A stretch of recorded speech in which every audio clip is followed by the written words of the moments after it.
Hi hello మా bros. Vennela Kishore గారు నటించిన శ్రీకాకుళం సల్లాహం మూవీ చూసి వచ్చాం మామ.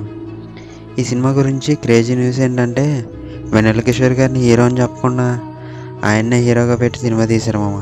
ఈ స్వయంగా ఆయన మీడియాతో వచ్చి చెప్పారు. అసలు మూవీ ఎలా ఉంది అనేది ఇన్ డెప్త్ రివ్యూలో చూసేద్దాం. ఒక చిన్న రిక్వెస్ట్ ఏంటంటే మన ఛానల్ని సబ్స్క్రైబ్ చేసుకోండి మామ. నేను మీ గణేష్. వెల్కమ్ టు గణే రివ్యూ యూట్యూబ్ ఛానల్.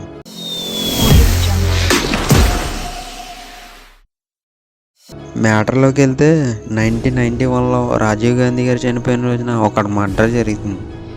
ఆ మర్డర్ కేసుని శ్రీకాకుళం షెర్లాక్ హోమ్స్ అని పిలువబడే అదే మన వెన్నెల కిషోర్ గారి చేతిలో పెడతారు మామ.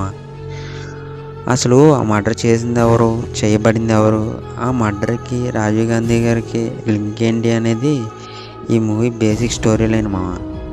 అయితే ఇక పాజిటివ్స్లోకి వస్తే పెద్దగా స్టోరీలో ఏం లేకపోయినా వెన్నెల కిషోర్ గారి యాక్టింగ్తో మన ఫేస్లో స్మైల్ ఉండేలా చేశారు మామ. మ్యూజిక్ అండ్ కెమెరా వర్క్స్ బాగున్నాయి మామ. ఇంకా నెగిటివ్ విషయానికి వస్తే స్టోరీ లైన్ అనేది చాలా రొటీన్గా ఉంది మామ.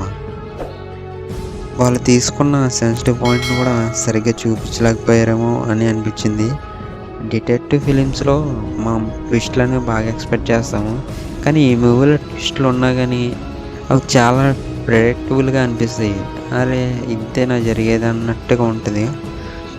ఇంకా ఈ మూవీకి నేను ఇచ్చే రేటింగ్ 2 out of 5 మామ. అసలు ఈ మూవీలో అంతగా చూడడానికి ఏం లేదు మామ.